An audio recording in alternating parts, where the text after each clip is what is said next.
Hi, this is Wayne Bergeron, and you're listening to The Other Side of the Bell.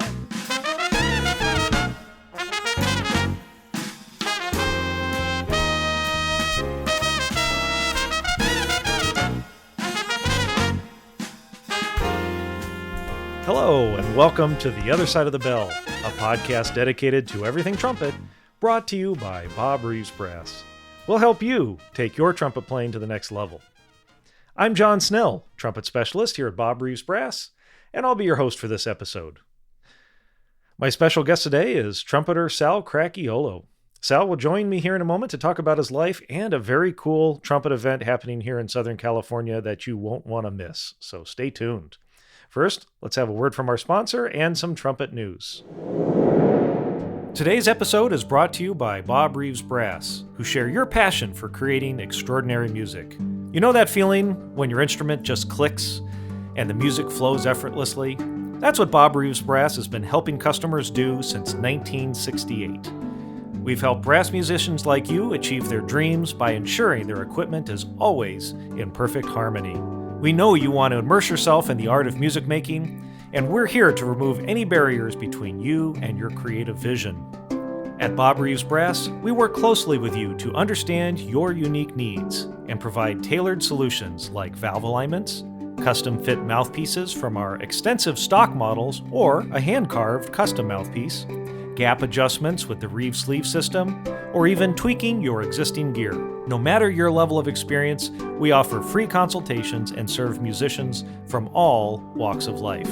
And if you're looking for the perfect instrument to inspire your next musical masterpiece, we proudly carry the exquisite Van Laar line of trumpets and flugelhorns, as well as the superb Charlie Davis line of trumpets. What's more, Bob Reeves Brass is taking their commitment to your musical journey even further.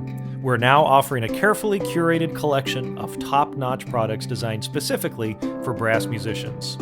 You'll find premium guard bags to protect your beloved instruments, a diverse range of mutes from renowned brands like Ulvain mutes, Yupon and Okura mutes from Japan, Trumcore mutes, Rayano, Clary Wood mutes, and Charlie Davis mutes, ensuring you have the perfect mute for every performance. But that's not all. We've also got you covered when it comes to essential maintenance supplies, with a hand-picked selection of valve oils, lubricants, and more to keep your instruments in tip-top shape. Bob Reeves Brass is truly your one-stop shop for everything you need to fuel your passion and create music that touches hearts and souls. So go ahead, let us help you elevate your sound to new heights. Don't wait another moment to elevate your musical journey with Bob Reeves Brass. Connect with us at bobreeves.com, shoot us an email at info@bobreeves.com, and keep up with the latest news on Facebook, Instagram, YouTube, and Twitter at Bob Reeves Brass. Embrace your passion for music and let Bob Reeves Brass be your partner in creating the extraordinary. Well, I just got back from my tour of Japan, and what an amazing trip. Every year, our hosts over there, Joy Brass, their staff, Kazuhiro Sanada, and his wonderful staff go above and beyond. And each year I go, I think this is like my 10th or 12th time going for the shop. Each time gets better and better. This year, we went to five different music stores. So many I lost count. We went to Mikigaki, Miki Wind Forest in Osaka, Bardon Gaki in Nagoya, and had great exhibitions there. This was the first time we did valve alignments on the scene there. We used to just have Tokyo as our home base, and trumpet players would mail their horns to Tokyo while we were there. We schlepped all of the lathe and everything on the Shinkansen to Osaka and Nagoya first. Had some great players come by to do alignments. Saw some really cool instruments, a 100-year-old Holton flugelhorn, a 20th anniversary Zeno Yamaha. A lot of fun horns to work on, and of course a lot of great mouthpieces found new homes. After that, we went up to Oshu in Iwate Prefecture at Music Verse, and Oshu is the home of Shohei Ohtani. And so I got to see a lot of his junior high school and where he used to walk to school. And it's cool. The town loves Shohei Ohtani. And as a Dodger fan, it was great to just see Shohei stuff all over the place. But we had a great in-store event at Music Verse. Sugawara-san and his son run an amazing music store there. Then we headed south to Noah Music. Igarashi-san, who's a fabulous professional cello player, runs a music store there in Koriyama, and had a great time there. Had some folks try the trombone and horn mouthpieces, did alignments, and had some amazing ramen in Koriyama. So huge shout out to all of those folks who came by, and of course the great music stores that made us feel right at home. And we ended up, I'm not done. Yeah, we went down to Tokyo and spent 4 days in Tokyo at Joy Brass. And I wish you could be there. Well, a lot of you were. A lot of podcast listeners come by the shop. Some of the military folks there, good buddy Scott Chadwick, dropped a horn off and gave me some cool treats. But we had Eric Miyashiro come by and worked with me on some stuff. And Eric comes by every time we visit. He's such a sweet friend. I know when Bob was alive, he would come by and bring his original Bob Reeves mouthpiece that he sanded down. If you don't know that story, check out his episode of the podcast. He talks about it, getting his 40 ES that he couldn't play a note on when he was in high school. But he came by, hung out for a while. We worked on some stuff and plenty of other players. The trip ended in Mito for the International Women's Brass Conference. And a huge shout out to Susan Slaughter and all the folks on the board and who helped organize the event. We were really proud to support the conference this year, and we'll be advertising and exhibiting at future conferences. So for those of you who went, you really, survived a typhoon, number one. We had a typhoon come through to start the event, but amazing performances, amazing master classes, and such a cool vibe in the vendor room. Thank you all who came by and did alignments and got mouthpieces. So what a trip, 19 days, 5 music stores, plus the International Women's Brass Conference.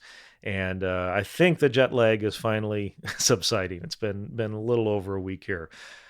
We are doing more traveling, but to end out the year, next month in October, we will be going to Boston. Those of you who went by last year, our good friends at Virtuosity Musical Instruments, right catty corner from Orchestra Hall. Virtuosity Music is a great music store. Steve Johnson and his staff there.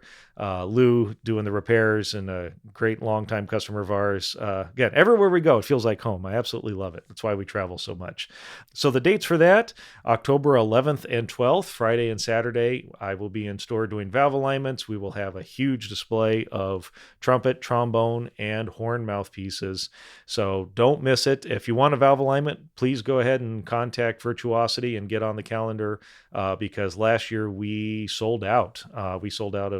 We booked up of appointments, and so get your name on the list to make sure I get your alignment done. Again, October 11th and 12th at Virtuosity Music in Boston. Shortly after that, about a month later in November, I'll be heading to North Carolina. We'll be doing 2 events there. We'll be starting out hanging out with the Greg Black mouthpiece folks in Mount Holly, North Carolina. That'll be on November 8th and 9th. We'll be doing valve alignments there. They carry our mouthpieces and vice versa. We carry theirs here. So we'll be boosting their stock, so to speak. So if you want to try some Bob Reeves mouthpieces, we'll have plenty there. And of course, plenty of Greg Black mouthpieces as well, since that's their factory. It's going to be a great time. Going to be some barbecue and lots of storytelling. So that'll be November 8th and 9th at Greg Black Mouthpieces. And then we'll be heading up the road to Winston-Salem for the North Carolina Music Educators Convention, November 10th and 11th. This is all over that Veterans Day weekend. So if you're in and around the East Coast, certainly Virginia, North Carolina, and Georgia, and all those places around there, highly recommend making the trip out to either Mount Holly or to Winston-Salem and hang out with us, try some mouthpieces, get your valves aligned. And, whenever we get together with Greg Black, it's always a great time. And they're a Shires dealer and also a Van Laar dealer, so we usually combine forces. So if you are interested in instruments as well, you'll probably be a great opportunity to try some of those brands. Okay, I think that's enough traveling for this episode. Looking forward to my special guest today, Sal Cracchiolo, and stay tuned because we have another special guest, a special guest, Rachel Niendorf, to talk about a really cool event, Trumpet Trilogy, that's being put on by the Youth Trumpet Scholars 501c3 nonprofit organization that she is the director of. So we'll have a little segue into that during the interview. So make sure you listen to the whole thing to learn about this cool event. All right, here's my interview with Sal Cracchiolo. Well, I'm so honored to have Sal Cracchiolo on the podcast today. Sal was born in Long Beach, California, and the son of two talented music teachers. By 15 years old, he was already working professionally, and by the 1980s, he had joined Poncho Sanchez's Latin jazz band. Playing on Poncho's band led to Sal touring the world and playing with artists such as Dizzy Gillespie, Freddie Hubbard, Cal Tjader, Chick Corea, and many others. Sal recorded on Bobby Shoe's Salsa Caliente CD in 1998 and has done worldwide tours with artists such as Tom Jones, Vicky Carr, Brian Setzer, Michael Bolton, and many others.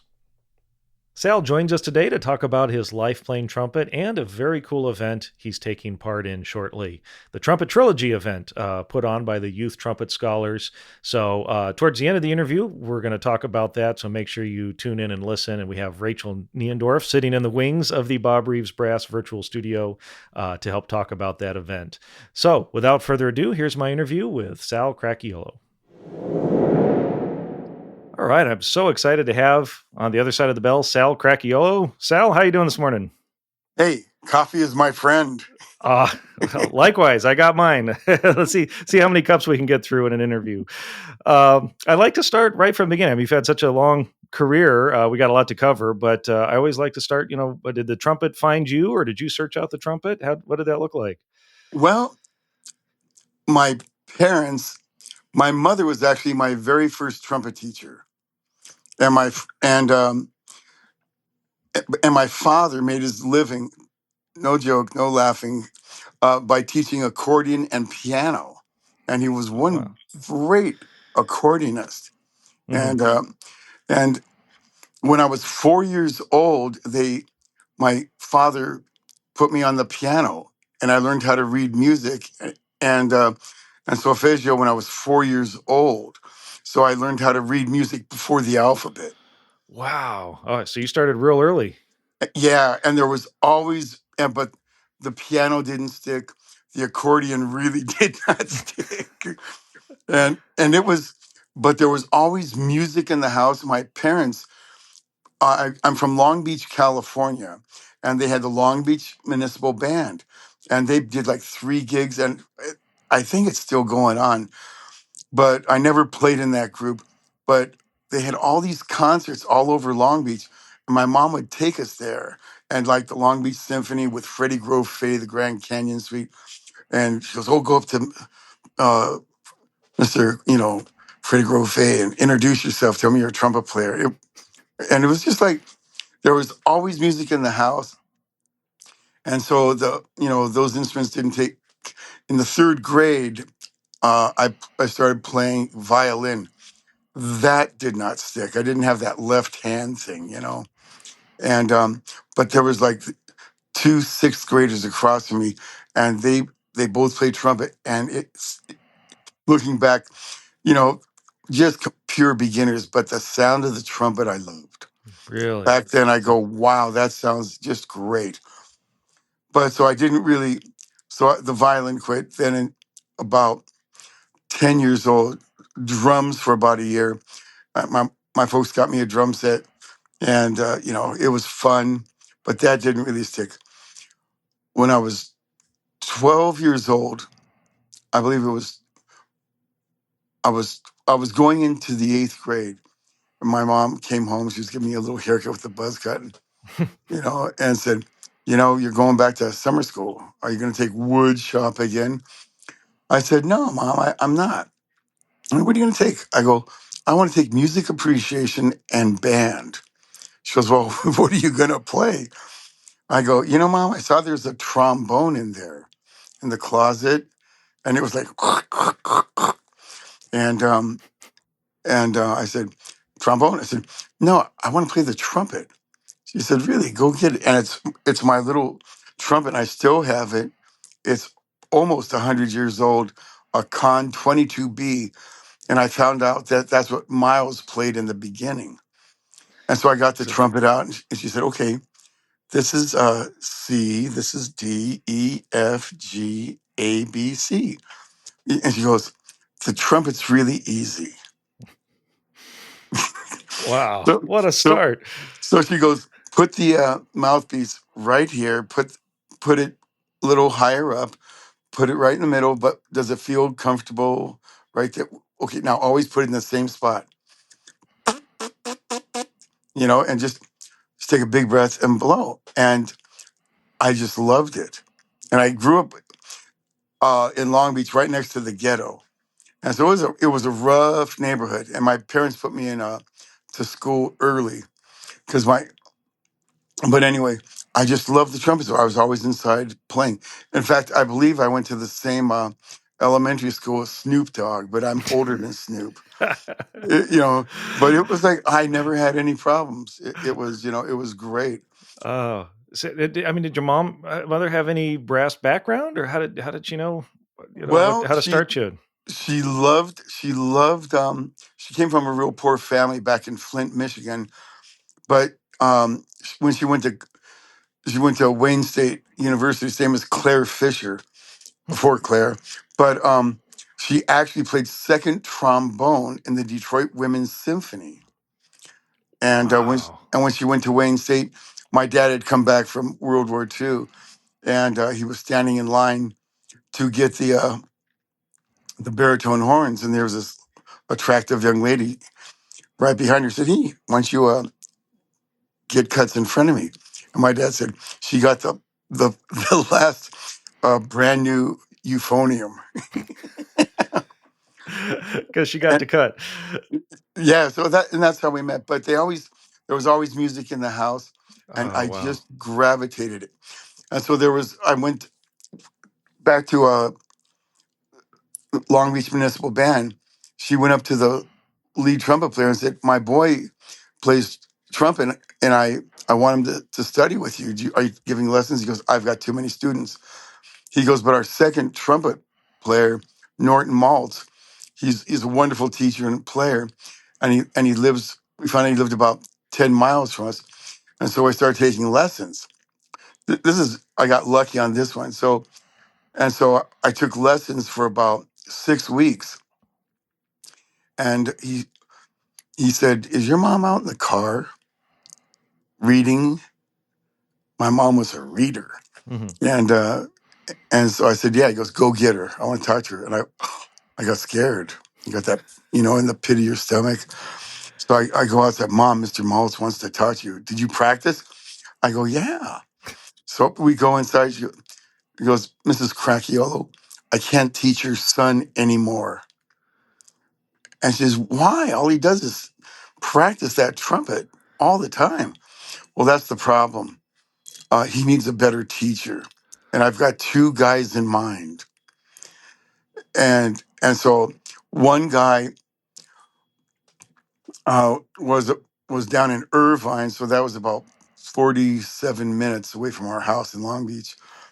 And he goes, the other one, he doesn't work there, but on Saturdays he teaches, in the music department. They let him teach there for free. Well, which teacher is better? I don't care if it's a short drive or a long drive. And said, well, they're both equally great. I can't. And so um, we went with the one at Cerritos College where my mother taught psychology and statistics for 37 and a half years. And she was a physiological psychologist. So we went with James Stamp. No way. Way, three No and a half, way. way, big way. But it gets better. So I studied with him for 3.5 years. And I recommend to everyone starting out, get a classical foundation.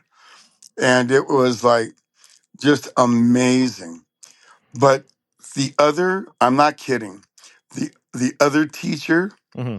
in Irvine, it was the magnificent Rafael Mendez. I almost studied with Rafael Mendez. Oh, I And forgot I'm he was down in Irvine. Yeah, I was trying to think who do I know down there? yeah, and Wow. I met him I went to Bob Reeves to get a mouthpiece made. I forgot what year, but I was still a kid, and it said surprise birthday party for Rafael Mendez at the Sportsman's Lodge. Don't say anything, but it costs this much to get in, and so I told my dad. So my dad took me there, and the place, if a bomb went off, 90% of the trumpet players in LA would have gone. And we're sitting there in the back of the room, and Raphael walks in. It was his 70th birthday party, and on one side was the great Malcolm McNabb, and on the other side was the great Chuck Finley. He walked in, and they had all these, the circular breathing and all the films with his sons, and I'm sitting there going, "This is like heaven." And the funny thing is, my dad was Sicilian and Italian, and the table right in front of us, I looked at, I go, "Dad, those are the trumpet players from the Johnny Carson Tonight Show." I go, "That's Johnny Adino, that's Conti Condoli, and we're Jimmy Zito," and I'm going like, and he goes, "Wow," and all of a sudden, Johnny Adino, whose nickname was Mr. Sunshine, turns around and says, "Hey, fratello, capito italiano." It's like, "Hey, brother, you speak Italian?" And Mike goes, "Yeah." And they start talking in Italian back and forth. He goes, "What's your name? ¿Cómo se llama?" He goes, "I'm Salvatore Cracchiolo. This is my boy Salvatore." Hey, he's the trumpet player. "Hey, how you doing?" He was the nicest guy. His nickname was Mr. Sunshine, Hmm. and just so beautiful. But to back up, over, I still live behind Cerritos College, and I went to this high school real close. And in the Norwalk paper, it said if you have a B plus, a B average or higher, you can go to Cerritos College as a high school student and get high school or college credits. Well, I had a B average, and because my mom helped me with my homework, but so I'd take 4 classes, run home, grab a sandwich, grab my trumpet. I went to Cerritos College. I was a junior, 15 years old, and I was playing in the marching band, the pep band, the concert band, the symphonic wind ensemble, and the jazz band, and they in the B band. But then I would sit around and listen to the A band rehearse. And on Monday nights they had Stan Kenton's Junior Neophonic, which was magnificent. And on Wednesday night they had a jazz band, which was like half pros. And there was this great high school teacher, but he was an unbelievable writer, trombone player by the name of John Prince. Oh yeah. Really funky, yeah. Yeah, yeah. I Because the went to Cal electric, State Long Beach when John was a professor there. Very fortunate. What a yes, gem. yeah. So then they asked me, because of the solfeggio, they said, "You got to really." Some the trumpet players go, "We play in this Mexican band, and we need another trumpet player. You want to sub on it?" And I went in there, and on the breaks they taught me the parts. I could pick up the second parts real quick. At the end of the gig, the leader of the band, it was Junior in the Prelude, said, "Hey kid, you want to join the band?" You know, You I said go, you "We." were 15, 16 at this time? I was 15 years old, Jeez. and my folks, and so one of the other drum player would come and pick me up and drive me to the gigs, and I was working 2 to 4, sometimes 5 gigs a weekend, and just having a ball. Wow. And so It's when I turned 16, I bought myself a '61 Volkswagen Bug for $400, used and beat up. But if I wasn't working on a Friday night, I would get in the car and I would go down to Disneyland. And at that time, I think it was like $6 to park in 1970 and $12 to get in the park. And they had the ticket books. But I didn't go on any of the rides. I went straight to the Carnation Plaza and I heard Count Basie, Duke Ellington, Buddy Rich, Woody Herman, Maynard Ferguson, Lionel Hampton, and I would sit there with an ice cream cone, uh, a, a marble fudge and a chocolate chip on the top, and I go, "This is great." But the first introduction to music at Cerritos College in the gym, my mother said, "There's a concert there." My mother brought my sister and myself to the gym, and the sound was bouncing around, but it was Ray Charles. And I heard that band. I looked at the trumpet players. I go, and I just started playing trumpet. I go, they're having more fun than anyone on the planet. That's what I want to do. Mm-hmm. And if I didn't on Friday nights, I would go to, or very rarely, I wouldn't work on Saturday. I would get in the car and go down to the lighthouse Oh, yeah. and stand in front of the lighthouse, and those windows that tilted out, and you could listen to all that music. And I would stay there for a couple hours and just listen to two sets and then drive home. Amazing. And I mean, I heard like Phil Woods, Horace Silver, Johnny Griffin. I mean, it was unbelievable, you know. Everyone went through there. Yeah. Yeah, and that was it. And I graduated high school at 17. My folks got divorced, so I said, and my mom said, "You going to go to college?" I said, "No." I go, "I'm going to be a trumpet player." And then I went from after Jim. I should have never left Jimmy, but this college Yeah. professor over at Cerritos College said, "Your sound is too small. You should go to Claude Gordon." So I went to Claude Gordon for 3 years. Then I went with a disciple of Tom Holden, which was Pappy Mitchell, Mm-hmm. and then I went to a great jazz teacher, Don Ferrara. He was one of the satellites of Lenny Tristano, and he was brilliant, like Warren Marsh and Lee Konitz. I had this cycle, 3 year cycle with all these teachers, and then after that, I went with Bobby Shue for about 7 years. Wow. Yeah, So and so you talk about a pedagogy. Before we get into, because I want to talk about Bobby too here. Can we jump back to Jimmy Stamp a little bit, because please. we've had a number of folks on the podcast that have studied with Jimmy, and usually what they say is, well, if you get the Stamp book, you're not going to get the you get the exercises, but you're not really going to get the essence of what Jimmy taught. So what are your thoughts? I mean, what was it like studying with him? Do you remember your first lesson with him? It was scary. um, but because here was this guy, he was he and another. I studied 3 lessons. He was the sweetest guy until you got into the lesson, and he got very serious. Not mean, but okay, play that. No, no, listen, play it again. No, play with a warmer sound. No, Cristiano. It was like the Charlie A book. I could play like 3/4 of the Charlie A book. I could nail it. Now I look at it, I go, I just want to play jazz changes, but I would just record myself and he was great. He was really great. He really cared. Mhm. That's one of the things about makes the teacher great. He didn't do it for the money. He wanted to like extend, and help people play trumpet better. And Mhm. I only took 3 lessons with him, and then he was not doing good, so I didn't study with. Actually, I visited him a 4th time at his house in Studio City. Who did you have 3 lessons with?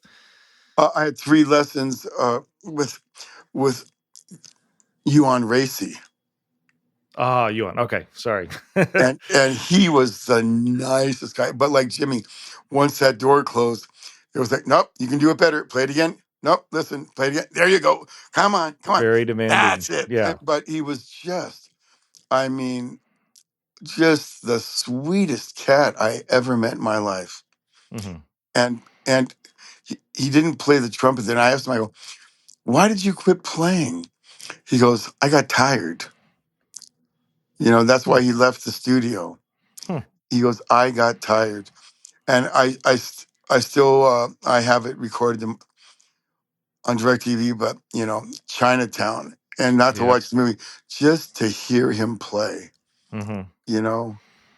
Yeah, if there's a kind of quintessential iconic, how many adjectives can you use? Trumpet, studio trumpet sound and phrasing and musicality. That's Chinatown solo. I mean, that's it. You know what I heard? He had gone. He told me he went to Hawaii Mhm. on vacation for 2 weeks, and so he came back and he got a call for a movie date, and he said, "Oh, I'll just go in there and play third trumpet." So he goes down there, and it was Chinatown, and it was him and a percussionist and a string section. And as we all know, it was so exposed. He didn't really touch the drummer for 2 weeks. And he goes, uh-oh. And he just went in there and just killed it so beautifully. Yeah, yeah. Oh, gives me shivers just thinking about it. You had mentioned earlier that you had wished you had studied with Jimmy Stamp longer than the 3.5 years. Why is that? Because as I got older, I found out that I really needed what he taught me to become a stronger trumpet player. Hmm. And it was and the thing I got over that, I said, you know what? It's December, and I'm going to go back and study with Jimmy. He lives in Whittier, right up the street from me. I'm going to go study with him in January. I'll call him up, January 1st, wish him a happy new year. And I believe he died on Christmas Eve or Christmas night. Oh no. So I said, oh no. And that's when I went with Bobby Shoe. Hmm. Hmm. But I wanted to study with him. I wanted to go back to him because I realized with all these other teachers how great he was, and And so just in terms of the instruction, or how he made you feel, or all of it. all of the above, all of the Hmm. above. I just, and I saw all these, like Malcolm used to go study with him, Hmm. and I mean all these other great trumpet players were going back and studying with him. I go, man, these guys are just incredible already, you know it, and they do. I always looked at a teacher, and this guy does what I want to do. Even I'd be up in the Bay Area a lot with Poncho Sanchez because I was the original trumpet player with Poncho, and altogether I was with him for 20 years. I Hmm. did 18 albums with him. Yeah, and we'll get into that for sure. I want to But talk but about I, that. I would go Yeah. up in the Bay Area with Johnny Coppola, and he was like the big teacher up there. And he'd hear me play. He goes, "Oh, Sal, you sound great." I go, "Well, I want a lesson." "Well, what, you want to take a lesson from me?" I go, "You know something I want to learn, and I will pay you." And it's not humbling myself. You just want to get better because you never stop learning and getting better. Hmm. Great advice. So talk about your time. I mean, you said 7 years with Bobby Shoe, and you were also doing a lot of jazz playing then as well. So did you guys work on, trumpet chops, or did you work on jazz, or both? Well, to tell you the truth, Poncho let me go, Mm.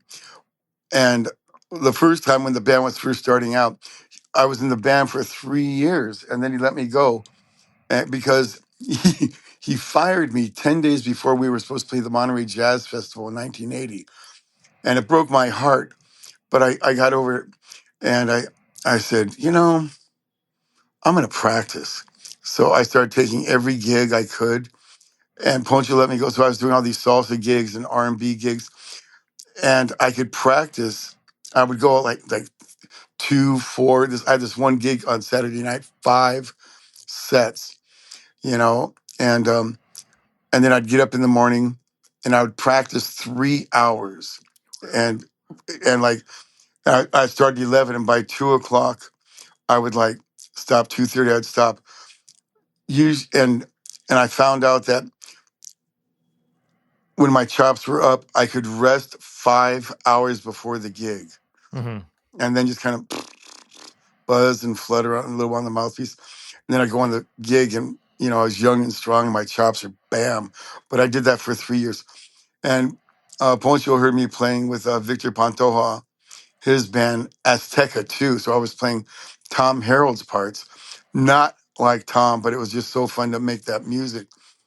And that was humbling too, because I had to Hmm. play those same solos, and he's one of my favorites. Him and Randy Brecker and Bobby Shue. Mm-hmm. I mean, but for the cats that are alive, but then and Oscar Bashir, I took some lessons with him. Oh, wow. But Poncho walked in with his right hand, Ramon Banda, and they said, "Sal, we want you to join the band again." I go, "But you got Steve Hufstetter. He's the poet. He's like the best jazz trumpet player in LA." They go, "Yeah, but we want you." Mm-hmm. I go, "I've never snaked a gig." He goes, "Well, if you don't take the gig, we're going to offer it to this guy or this guy."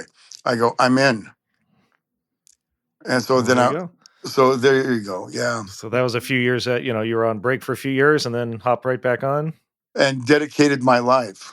Yeah. You said 20 years you were with the band, 18 albums, Grammys, right? World tours.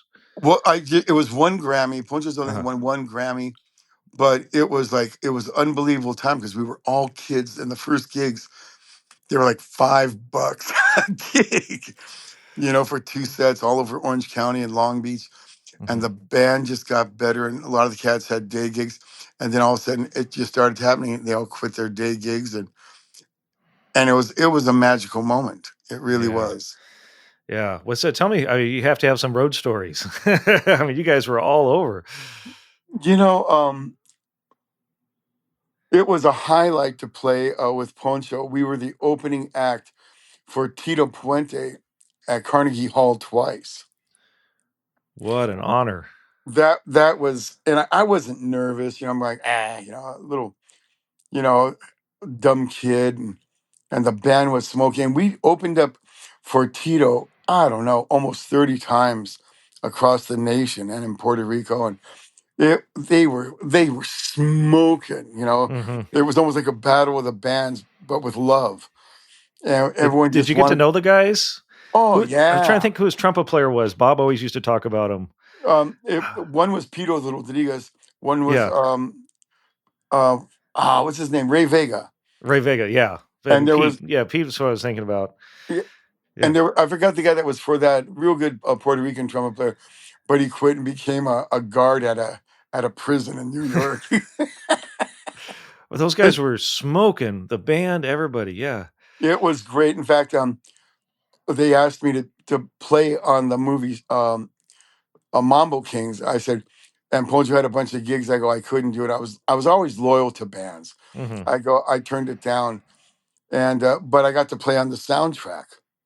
Nice. That's me on the soundtrack. I still get Nice. checks every once in a while, every Oh year. man, what a great movie too. I love that. Great But soundtrack. the funny story so the first time I'm at Carnegie Hall, I'm going, wow, this is unbelievable. And there was this usher that had been there for like 60 years. And I go, "Sir," "how long you been working there?" He goes, 58 years, whatever it was. I go, "So you must love music." He goes, "Yeah." And I heard everybody. I go, "How's the acoustics now that they changed it?" He goes, they messed it up. And I said, and as a smart ass, I said, "So who was the opening act?" He goes, "Tchaikovsky." And I went like, "Tchaikovsky?" He goes, "Yeah." He goes, "But the second act was the one that really impressed me." And he was sick, real sick with pneumonia. And so they canceled his concert for about 3 or 4 weeks. I go, "Who was that?" He goes, "Mahler." And Wow. I was just Jeez. like, yeah. And he said, but he goes, "Kid, but when you're on the side of the stage, there's only one way to come in at. So as you're looking at the stage, it's the left side." He goes, "When you go stand there waiting to be called out, look down at the floor." And they had this old, worn out wooden floor. It was kind of bowed. And I go, "Why?" He goes, "Everyone stood there. Tchaikovsky, Mahler, uh, you know, all of them. Incredible. Ella Fitzgerald, anyone that played there. Yeah. That's where they stood. And that's when I got nervous." Oh, it finally hit you where you And were. all of a sudden I go, "I better play." I mean, you know what? It's like, I won't say it the way he said it to me, but I became dear friends with Mick Gillette. Mm-hmm. And I would talk to him. I go, "Mick, you will always own the lead trumpet book." you were a kid, 18 years old, and you just killed the lead. Mm-hmm. And he goes, Sal, and he was very complimentary to me. I go, but you were great. And I won't say it how he said it, but he'd say, Sal, I'm not great, but the great don't mess with me. Good And, old Mick. Yeah. Well, speaking of legends, but I mean, how cool is it to be at Carnegie Hall, also with playing Latin jazz? Like being on such an important, iconic stage with, Poncho, who's a legend in his own right. It became one in the Latin jazz scene, and you're there. So I want to ask. I mean, I've seen you guys play live in numerous times around LA, and what always impressed me is I mean, your horns. You only had three horns, right? It was trumpet, trombone, and sax. yeah, And I mean, you guys, you know, you held your own. Like you had to play the heads, you had to play the backgrounds, you were soloing, all of that stuff. Like you never took time off in that band. Like how'd you do it? Like how did you get your chops together for that? Was it just, you you know know? what? Once I started playing uh, professionally, I would practice every day Hmm. and take lessons here. I would take, I took some lessons from Warren Marsh and Don Ferrara and Gary Foster, and I would like study, and you know, I would just always practice. And with Poncho, we were working 4 or 5 nights a week Hmm. all around the world. And, I was young and strong, and that was my life. And my chops never went down. Hmm. And I was practicing, 2 hours a day, maybe three, but I was practicing, unless my chops were like beat up, I would just, I just dedicated my life. I was all in. And so when you're practicing, you're saying you're doing 2, 3 hours a day. Is that stamp stuff? Is it Well, routine, or is it jazz? it would be jazz at that point. Wow. I would do stuff to like and that's why I went to Bobby's shoe. There's a funny story about Bobby. So I was at a crossroads in my career, and a friend of mine, I said, "Man, I don't know who to talk to. I need some advice." And a friend of mine said, and I was playing Gary Foster's jazz band at Pasadena City College. He goes, "Gary loves you, man. Go talk to Gary." I said, "I don't want to take up any time." He goes, "Go talk to Gary." So I called up Gary, and he said, "Come on over."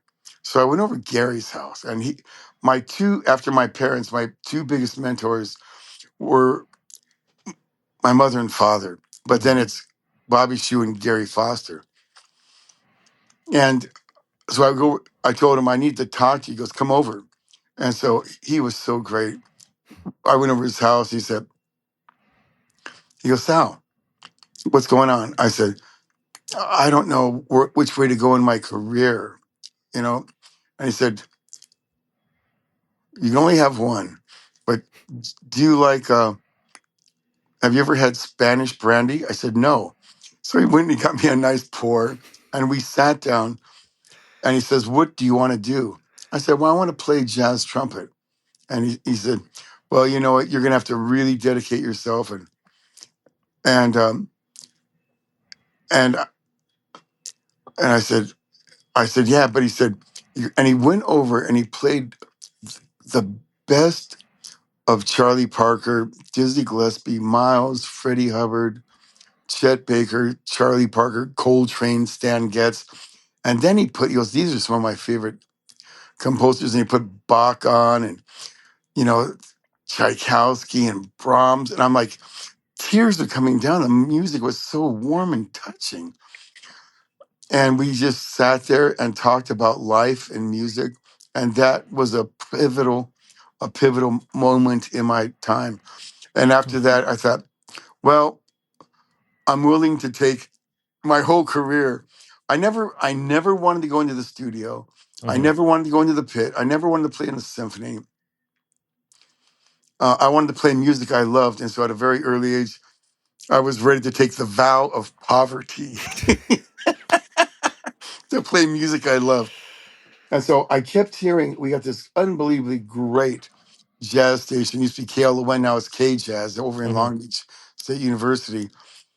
And on the radio, I kept hearing Bobby Shue. That was Bobby Shue with the Chico Okay, was she playing lead and the solo on that tune. And then I'd hear Bobby's quintet. And I go, well, he does what I want to do. I want to, and I found out I'm going to have to learn how to play lead to eat and play jazz for the love of it. And that's why I went to Bobby and I studied 3 years, like once a month, every 3 weeks. He goes, okay, do this. And it wasn't like the Arbenz book, play 58 to, 62 or, it wasn't that. It was, he would make you think about music and trumpet. And and he shared the real secrets, about how to get better, and how to, you know, approach music for music's sake, and I'll tell you one of the things that was one of the most touching to me, and I think of when I play. Bobby, he gave me many gems, but one of the things he said, Sal, when it comes to musicians,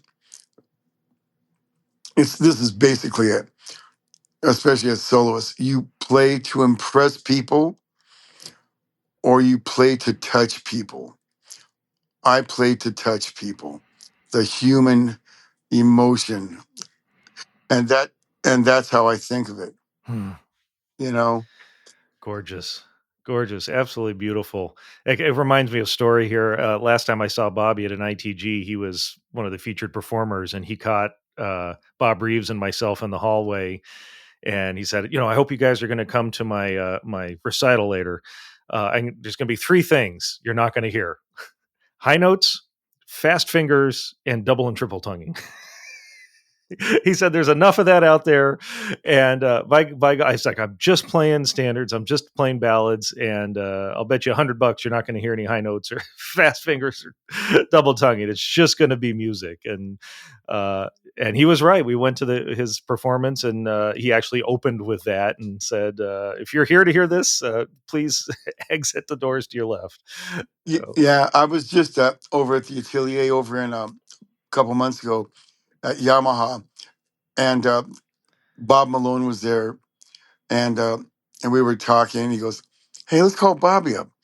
And so we called up Bobby, and Bobby's he's getting up there now, and he goes, he goes, "Oh yeah, I'm just teaching nowadays, and I'm not even really performing anymore, but I'm teaching a lot." And and he goes, it's like so much work to get the double C and double D out. And I said, Bobby, you played enough of those. you don't ever have to play another one. He goes, thank you. I said, no, thank you. Oh, I love it. I love it. I got to tell you, I can go after you. No, please. If you got another story, go for it. This is one of my greatest stories. I was studying with Bobby, and I don't know, it was a Thursday night or something. And all of a sudden, Bobby called me up. He goes, "Hey, Sal, what are you doing tonight? This late afternoon tonight?" I said, "Oh, I'm home with the wife. We're going to have a barbecue and we'll have a nice little bottle of wine and just hang out, and chill." He goes, "I'm leaving at 5 o'clock. At 5:01, I'm going to be on the road. If you want to go to Dizzy Gillespie's 70th birthday party, take a shower and just put a jacket on." And you know what? I said, "Bye." And so I got there like almost 4 o'clock, He was in Van Nuys. And so I went up there and we were like talking. And 5 o'clock we got in the car and we headed to Dizzy was a member of the Baha'i Church, and that's one race and one planet. And so we're in there, and here's all these trumpet players. Once again, it was like Rafael Mendez's birthday party. And I just thought they were both 70. And so I'm in there, and Dizzy's holding court, and he's across the room, and I'm staring at him. And he catches my eye, and he keeps looking over at me. And he excused himself, and he comes over to me. And he said, one of my greatest memories. And he said, "Do you know who I am?" I go, "You're Mr. John Burks Gillespie, aka Dizzy, you invented bebop with Bird, and you invented Latin jazz with Chano Pozo and Mario Bauza. He goes, "You're a trumpet player. You're a New Yorker, aren't you? You got that intensity." I said, "No, I'm from out here in L.A., Long Beach." He goes, and he said, "You know," and he'd already mentored Faddis and Arturo, and he said, "You know what? I'm getting old. I'm not going to be around forever. I'm looking for the young guys to pass the baton off to. Sal, come and get it." He goes, "What's your gig?" I go, "I'm the trumpet player with Poncho Sanchez." He goes, "You're the trumpet player with Poncho?" And I was playing with Poncho, and Ed recorded with him, after Husted. He goes, "You're the trumpet player?" I said, "Yes, sir." He goes, "Come get that baton." And what Rachel's doing and what I try to do is pass the baton. We're Yeah. looking for the young kids to really become the next Wynton Marsalis, the next Freddie Hubbard, you know, the next Miles Davis. But with me, I try and influence every instrument. But but that's why Rachel's doing this.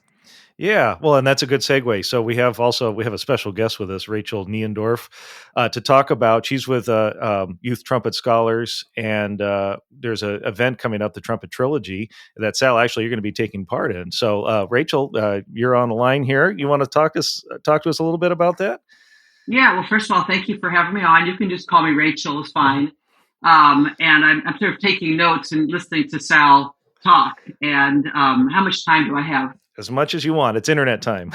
Yeah, so, I'm thinking about, I wrote down Bobby Shoe. And just to tell you a little bit about this our organization, we're a relatively new organization, about over a year. And the original members, myself, Ilaria Corsi, and Brent Johnson, were like the beginning. And Brent was very good at writing letters, and he was able to get in contact with Bobby Shoe. And I feel so fortunate to have like email correspondence with him, and he's been a great coach as far as creating the right vibe for this. And one of the first things he told me, he said, "I don't like competitions." And, trying to tie in how that resonated with me as well, and perhaps a lot of kids, is the whole idea of performance anxiety and how that is, how can there be a situation created where the kids don't have to go through that? There shouldn't have to be anxiety.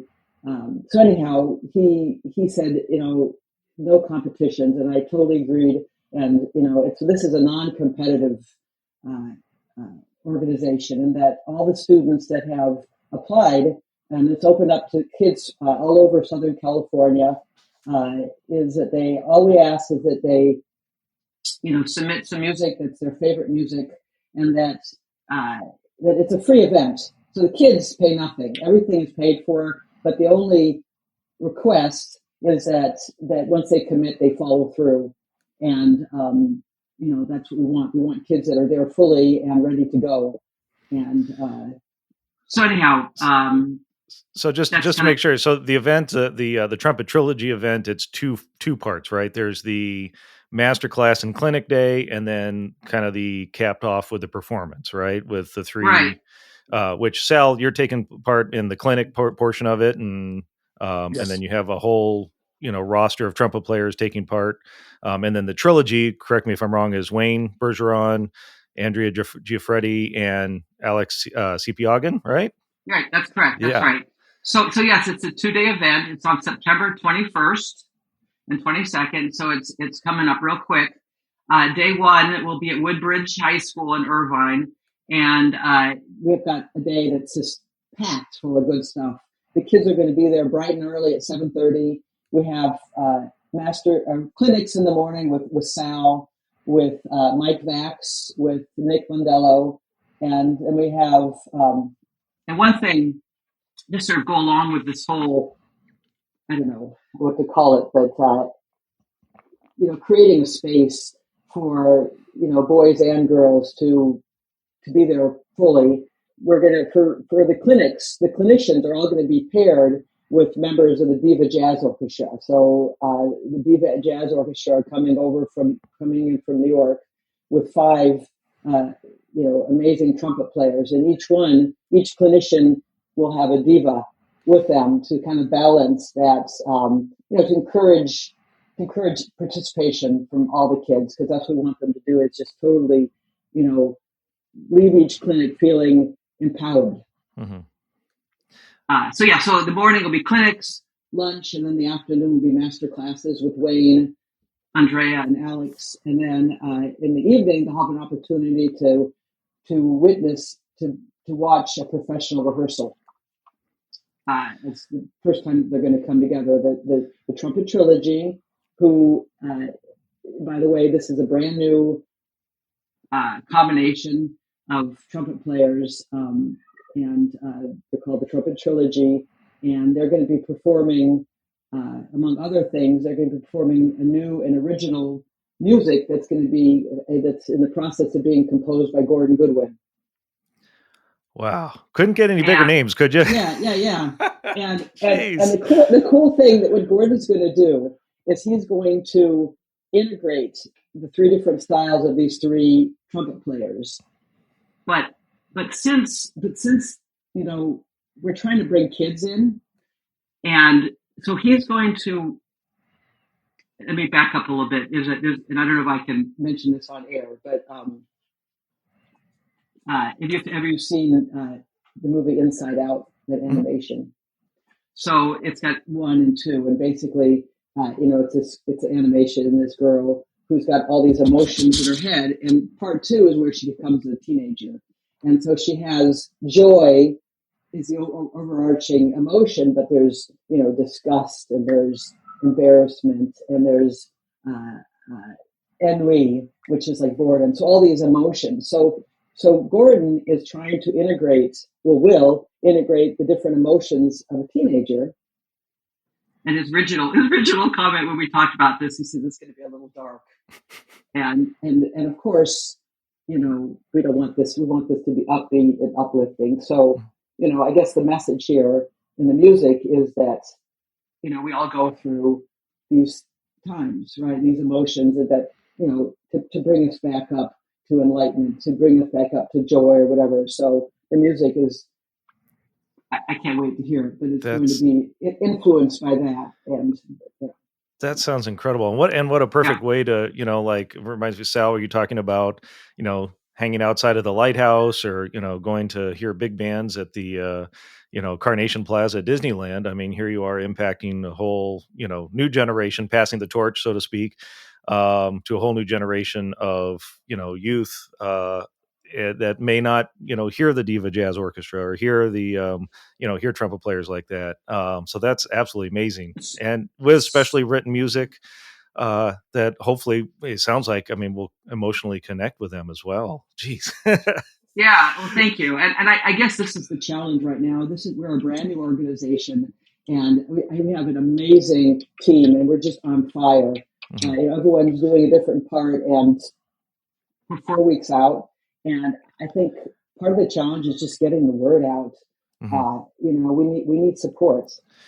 Well, we have several thousand trumpet players listening. So how can they help? I mean, obviously, if they're in Southern California, they can get tickets to the event, but you also take donations, right, through the Youth Trumpet Scholars? Absolutely. Okay. Yeah, so our website, which will be, I'm sure you'll give this to them in a different form, but it's ytscholars.org, youthtrumpetscholars.org. Mm-hmm. We're a non-for-profit organization. That would be our website, a way to contact me, Rachel. And then also we have a ticket link for the Barclay, and we're selling tickets. And yeah. Wonderful. So we'll have the links to that down in the description of this podcast and on the YouTube video and all of that stuff, and hope to see. So obviously, if you're in and around Southern California, with the trumpet lineup you have, I don't see why folks wouldn't fly out to see that kind of once in a lifetime event happening. Certainly folks in Southern California should go see it. And then, and if you can't make it to the concert, you can certainly help donate through the website, ytscholars. You said .com or .org? Sorry. .org. .org. ytscholars.org. And one last little thing. Of course. we have this year we're going to have 60 spaces for kids, and we have 11 spaces still available. Okay, so if you young budding trumpet player, you can join us. Yes, please. Yes, so go on our website and my contact information. Contact me, and we'll make it happen. Sounds good. Rachel, thank you for being our special Of course. guest. Thank you. Thank looking you. forward to the event. Wow, Thank Sal, you. passing the torch, Sal. You know what? I do some clinics at high schools and colleges. I get a bunch of big band features, but the thing is, we're looking for the next, really genius, serious trumpet player. But, and I tell all the young musicians, just keep music in your life and support music. Go to concerts, buy CDs. I mean, just keep music in your life. In fact, I have some friends that work over at JPL, and they're great musicians, and they have a band over there. But just that's the thing.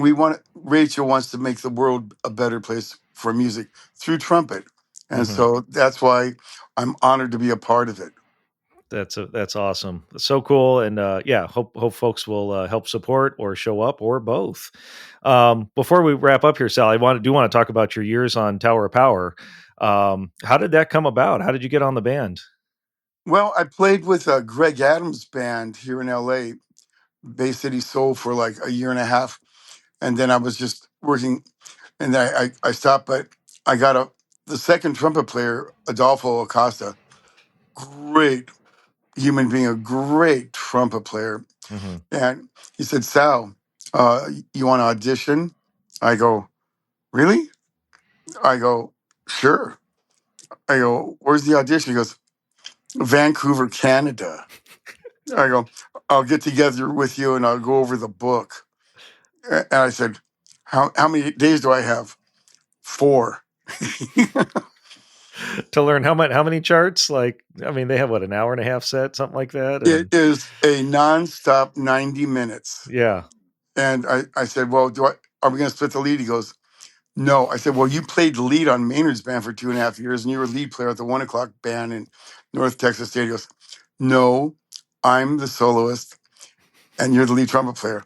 And I go, I love this guy. He's smarter than me. He's got all the fun, and I got all the weight. And so we got together twice, and then we went up there. When we started with like a clinic, just a horn section playing. And so, and the guys, Doc and Mimi, looked at me like, what's going on here? And I did the gig. When the gig was over, a couple of guys in the bands came up to me and said, I haven't heard the lead book like that in a long time.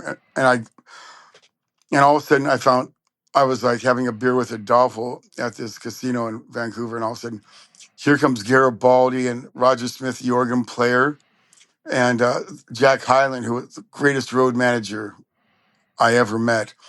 And Garibaldi goes, so you working a lot? Are you busy?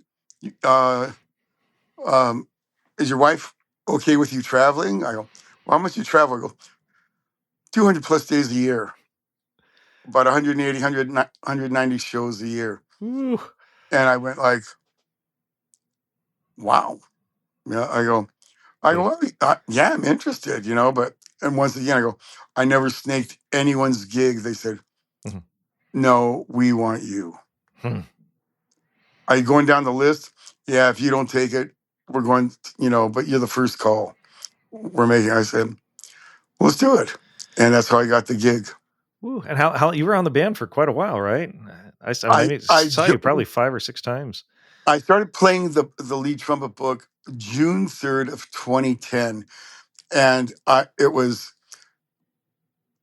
9.5 years on the road, 200 plus days, all over the world. And then it was like 6 months off for the pandemic. And then I looked at the wife, I go, you know what? I'm spent, I've done 50 years nonstop. I go, and I checked our finances and our house was paid off and this and that. I go, God, I can retire, And so I called up Emilio Castillo, the leader, on June 3rd. I go, Mimi, today's my 10-year anniversary, and I want to thank you so much, but I'm tired, and I it's time for me to go. He goes, really? He wasn't happy. And so I got over there, and he goes, got anything else to say? I said, no. He goes, okay, goodbye. And he hung up on me. And I go, well, some things don't change, the Well, I mean, second, those guys have been doing it for 50 plus years. I think they're in their 56th year now. Yeah. I mean, them I in Chicago, I'm thinking about those guys that are still out there, so many of the original members, like well, David Garibaldi, he retired. he just retired, yeah. So But Doc and Emilio, it's only Emilio and Doc, and I called up Doc because Doc was on the road, and everyone in the band got really, we're in a bus, we're like living together, and there's like 10 guys, and then 3 crew, and the road manager and the bus driver, bunch of dudes go, traveling, living together, and so like, and Doc. And Doc came back and he got sick, and they go, uh-oh, let's go to the hospital. It could be COVID. They go, it's not COVID. You got a real bad flu. But they go, Doc, you don't look good. Let me give you a couple of tests. And they came back and said, you're in your heart, your aorta is 99% clogged. You're a time bomb. It could be 2 minutes, 2 days, jeez. 2 weeks, 2 months, but you're going to get a full-blown heart attack. What do you think? Call up home. I can schedule you in for tomorrow morning. And he goes, let's do it. So when Doc got out, I go, Doc, man, I'm glad you're alive, man. I go, so you're going to quit the band? He goes, Mimi won't let me.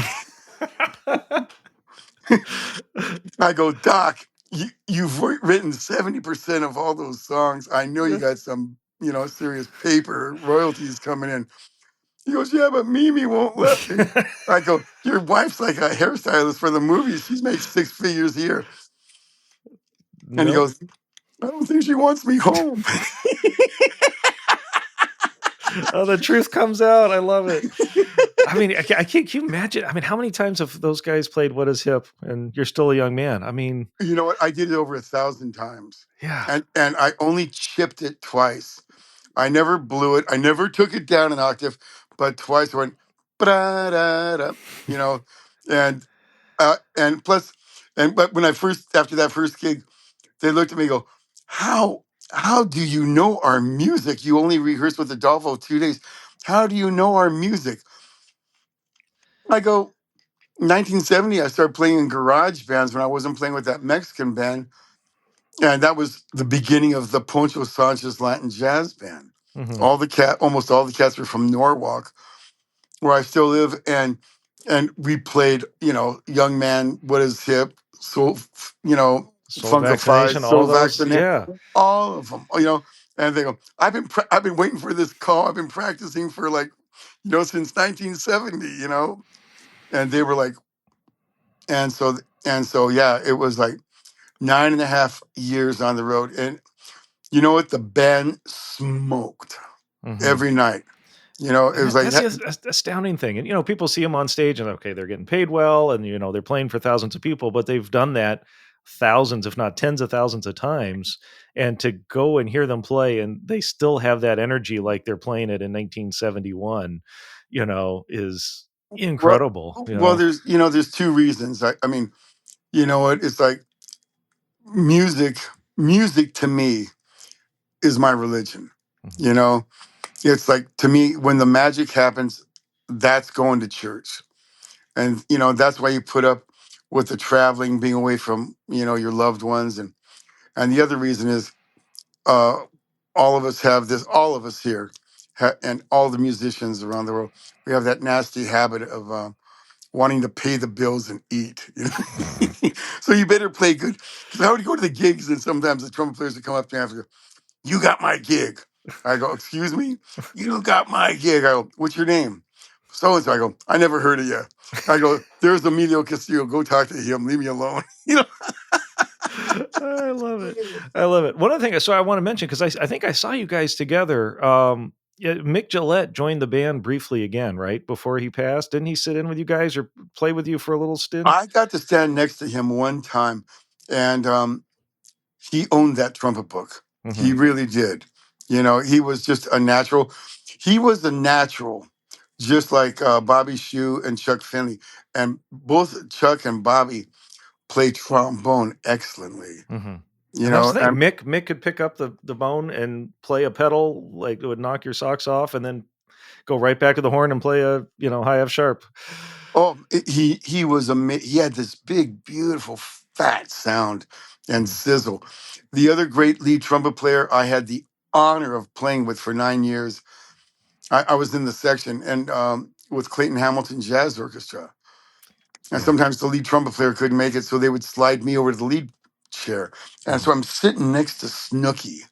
Oh. And Snooky was like, I mean, he was going deaf and he was like having a little bit of pitch problems. But this son of a gun at 89, and I mean, and early 90s, he had that sizzle and he had that feel and he had that snap. His time feel was unbelievable. It was better than almost every drummer I've ever played with. He didn't rush. He just like laid it right in the pocket. And he was the nicest. Another guy that was very encouraging. Yeah. Just a really sweet soul. But he picked up that trumpet and boy, he meant it. Yeah. Well, and that's why, I mean, a testament. You'd see him, people would, band leaders and sections would have him sitting down there on fourth or fifth, his whole life, I think, until almost, he couldn't play anymore. And every once in a while he'd want to play a lead on one thing. And when he could, when he was feeling his oats, and if not, just having him there and having that time and, again, passing the torch to the other guys in the section, Yeah. And Amazing. Doc loved him. And when, Oh yeah. And Doc kept him in the band. I mean, and it was like Doc knew what he was. And in fact, when I got the gig, with Clayton Hamilton, and I talked, it was great. I mean, I would run into like Bobby or Chuck or Ricky Baptist or, Malcolm McNabb and Wayne. They go, they got the right guy. They got the right guy. But it was like, but Chuck, here's the point. Here's Chuck and Bobby said, he's old, but never forget who you're playing in the section with. The greatest lead trumpet player of all time. And he was. He's my favorite lead trumpet player. Yeah, without a doubt. Without a doubt. Absolutely amazing, Sal. Before we go, and I always forget about this, you had mentioned going down to the atelier and working with Bob Malone. Let's talk real briefly about your equipment. You're a Yamaha artist, so what horns do you use, and what mouthpieces do you use? All the stuff that I always get yelled at when I don't ask that question. Well, you know what? When it was 1985. I went back to Poncho's. I started studying with Shue in '85. And Poncho asked me to join. That's when he asked me to join the band again. And I'd been to study with Bobby Shue, and I was playing a Bach, and all of a sudden, and it was great, And then all of a sudden, I go, Bobby, let me play your horn. And I played his horn. I go, damn, this is easier. And he goes, it's supposed to make you easier and to give the sound that you hear in your head. And so I play a Bobby Shue 6310Z. It's just, some guys say it's too small, but I just back off, and nowadays, you know what? I just play I have two mouthpieces. I'm playing my favorite lead trumpet player for Latin music, Victor Paz. Oh yeah. And man, I heard him play once live. He never missed. Yeah. He was a Carmine guy. And he took lessons once a week his whole life. But I'm playing a 10 3/4 EW for lead. And then I bought a mouthpiece from Jimmy Stamp and I had it gold plated. It's an Irving Bush W3 Custom, classical, but I played jazz on that. Cool. And Wayne's got like this little short mouthpiece. It's kind of like a flugelhorn, almost like a French horn mouthpiece. And it's like it's almost a flugelhorn. And so I'll play that sometimes. And so I've got the 6310 Yamaha, and I've been a Yamaha guy since '85 because that's when I became a Yamaha artist. And you know what? I don't play because of the free horns, and that's a great reason to practice. But I play because it makes my job and life easier. Mm-hmm. And I play the Bobby Shoe flugelhorn with the Bobby Shoe mouthpiece, flugelhorn mouthpiece. Beautiful.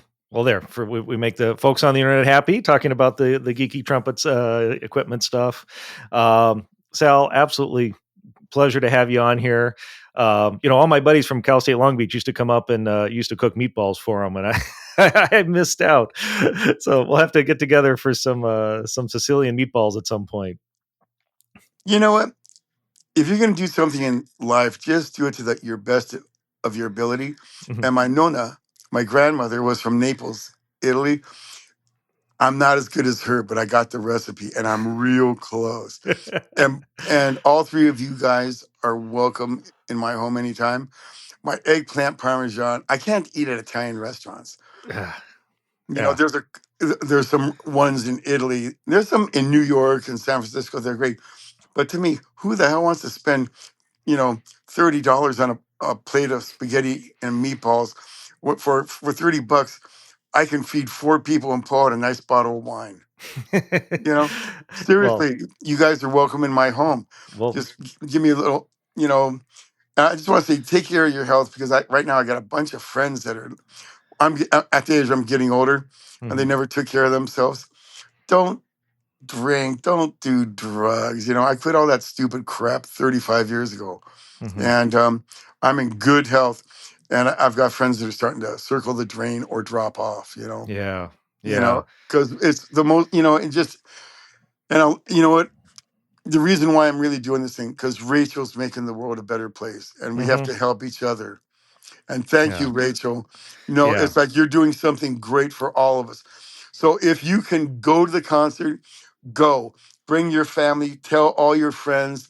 I go, donate money, help her out. She's doing this, she's starting off big, and she's doing it selflessly, and she's not making a penny off it. It's a labor of love. So anyone listening, help her out. We have to help each other. It's like, I took martial arts for a while. It's your dharma. It's like you have karma and dharma. Dharma is, we all know what karma is, but dharma is, if you can help somebody, help them. Especially, the 9 art forms, all of us, music's our favorite. And, help her. Thank you, Rachel. Yeah. Thank you. So it's an honor to be a part of this. And Nick and everyone else, it's a great scene. Absolutely. And thank you guys for promoting it. Of course, happy to do it, and we'll do more in the future as more events come up. So again, Sal, honored to have you on here. Rachel, thank you for jumping in. And so again, Youth Trumpet Scholars, ytscholars.org, and then the Trumpet Trilogy event coming up middle of September here. We'll have all the information down below. And if you're listening to this podcast and the event's already happened, you can still donate to help future events. So let's get the next generation passing that baton, just like Dizzy did to Sal. Sal, and also, this is just the first. It's going to go on and on and on. It's so annually. Yeah. Looking forward to what you guys put together. And Sal, you've already given so much great advice. So this may repeat something that you've already said, and that's okay. If you could leave our listeners with one piece of advice that you would consider your best piece of advice, what would that be? Well, it's when we had the meet and greet with Tower of Power, selling T-shirts and CDs, and these families come by, see these young, the mother and father. And it would be great to see the grandparents, the mother and father, and these young kids, a little boy and girl. And I'd look at them, and I'd look at the little girls and say, nothing good happens after midnight. I go, your mom and dad are your best friends. Do what they say, and always, always eat Italian food on Sunday. And do something that you love in life. And you'll never work a day in your life, but always support music. Always support the arts. Absolutely. Sal, amazing. We'll have to do a follow-up and talk about recipes, meatball recipes, and all your other experiences as well. You know what? I got to tell you, I get too many people inviting themselves over my house. People, that's partially why I got off Facebook. They're like going, Sal, you invited me to your house. You know, I'm from Dayton, Ohio. I go, that's where Snooki's from. Who? And they go, but I want to come over. You said you're going to cook for me. I go, I don't know who you are. And if you don't know Snooki Young, you ain't coming over. You ain't coming over. Oh, man. Absolute honor, but Sal. You guys can come over. All three of you guys. Seriously. Appreciate it. And I'm so glad that the accordion didn't stick when you first started out. I'm glad the trumpet ended up being your home because you've graced us with so many great moments and solos and all this, Tower Power charts. Absolute honor having you on. Thank you, my friend. Well, it's our pleasure. And please come to the event. It's the musicians are great. The diva band is great. It's, and there's 11 spots open. Mm-hmm. Get your kids in there. It's free, right, Rach? Yeah. Can't beat that. I mean, knowledge is power. And she's just trying to make the world a better place. Please support her. Awesome, Sal. And Rachel. Well, a huge thank you to Sal and also to Rachel for joining us today on the podcast. I really hope you'll take part one way or the other, either by attending the Trumpet Trilogy event, by buying a ticket and hearing the amazing concert with the three trumpet greats and the Diva Jazz Orchestra. Or if you can't attend and you want to help support the organization, making a donation through ytscholars.org. They also have some cool merchandise, shirts and whatnot, hoodies that you can buy that also, the proceeds help support that organization. As Sal was talking about, passing on the torch, just like Dizzy Gillespie and others did for him. Man, what you could tell. I mean, if they have players like Sal mentoring these young musicians, imagine the kind of jazz players and trumpet players and musicians that are going to come out of just that weekend, that event, but also the future events that they put together. Really excited to hear what Rachel and her organization do in the future. Thank you for listening. We have some wonderful podcasts coming up. A few more that I interviewed, a few more folks I interviewed from ITG. We have Alan Vizzuti and Scott Belk coming up from earlier this summer, and more great guests lined up that I talked to at IWBC in Japan. So hit that subscribe button, hit that 5-star review button, all the things that keep us visible. And if you have trombone and horn player friends, let them know about the Trombone Corner podcast and the Horn Signal podcast that we also do. And all this stuff in our spare time, So again, thank you for listening. It means a lot to me. And until next time, let's go out and make some music.